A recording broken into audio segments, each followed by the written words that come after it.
Bonsoir à toutes et à tous. Donc, dans ma dernière vidéo, je vous ai rapidement brossé les différentes sources de subventions auxquelles une commune pouvait prétendre sur ces différents projets d'investissement. Alors, y prétendre, c'est une chose, mais comment est-ce que les organismes qui peuvent nous aider, finalement, valident nos projets? Dans un premier temps, il faut que nos projets soient considérés comme sérieux et capables d'apporter au territoire du dynamisme ou d'améliorer l'attractivité du territoire. Donc, dès 2018, les élus de la commune de Mortain-Bocage ont travaillé sur un projet de territoire. Projet de territoire qui a été financé en partie l'État, qui nous a permis de recruter un bureau d'études, qui nous a accompagnés pendant plusieurs années pour mettre en place ce projet de territoire. Donc, ce projet de territoire a consisté aussi en de la concertation avec la population dans les différentes communes, de manière à ce qu'il y ait une vision des attentes des habitants de la commune de Mortain-Bocage. Et donc, ce projet de territoire, en fait, est une base de travail pour les élus. Pratiquement tous les projets qui ont été menés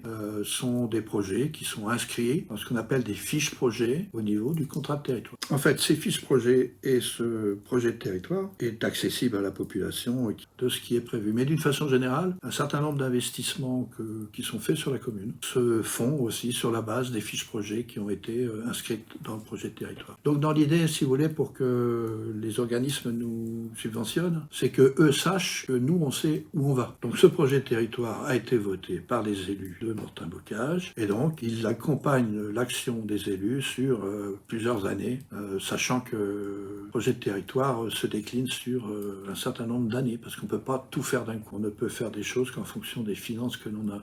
Mais l'existence du projet de territoire est un soutien pour qu'on soit aidé par aussi bien la région, le département et l'État. Parce que ces organismes-là, finalement, savent qu'on ne fait pas n'importe quoi à Mortain-Bocage. Après, bien évidemment, il y a des nouveautés, il y a des choses qui arrivent, qu'il faut saisir au bon, il y a des opportunités, et le rôle des élus aussi, c'est de saisir ces opportunités. Il y a ce qu'on appelle des appels à projets, il y a des AMI, il y a différentes actions qui sont lancées pour que les communes puissent s'inscrire dans différentes démarches. Donc, en fait, nous signale aussi comme un territoire dynamique avec des perspectives. Et donc, par rapport à ça, on peut être sollicité par rapport à des appels à manifestation d'intérêt. Que l'État lance de temps en temps, il y a des appels à manifestation d'intérêt. Et donc, ça nous permet, dans ce cas-là, de bénéficier de subventions importantes. Dans certains domaines, il y a des subventions, par exemple, la DRAC subventionne des projets à caractère artistique, par exemple, ou caractère culturel, ou caractère patrimoniaux. C'est le cas de la rénovation de l'Orgue de Mortain, où là, la DRAC et le département sont les gros financeurs. Voilà. Donc, je tenais vraiment à aussi vous expliquer que la démarche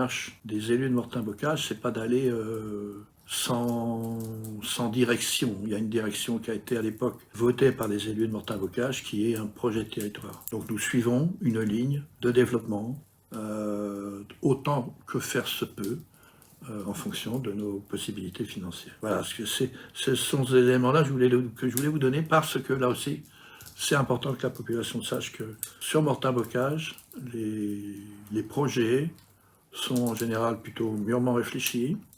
Ils sont pour une grosse partie inscrits dans le projet de territoire. Alors pas forcément complètement à 100%, mais au moins en partie inscrits dans le projet de territoire. Donc c'est de cette façon-là qu'ont travaillé les équipes municipales.